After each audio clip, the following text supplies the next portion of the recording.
So for me, the headwind that stood out today was about strategy. There's been a lot of strategy that's gone into DEI, and some has worked, some hasn't. Some of that's fed into the woke narrative, and I think that's been a massive headwind that the whole industry's got to work against.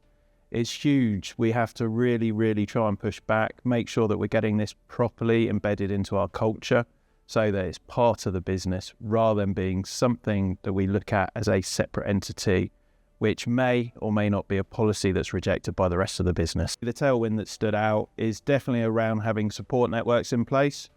I think understanding how people have managed to implement this in their business is really key to making sure that we don't all make the same mistakes. DEI definitely doesn't have a huge budget, but it can have a massive impact on the bottom line. And if we can make sure that we learn from other people from where they've got best practice or learn from mistakes they've made so we don't make them, we're going to have a far better outcome for the business. Diversity Study Group, they are one of those centres where they give you practical advice from practitioners. Not only are we talking about things which are important to a business, but it's how we get them right the way through the business.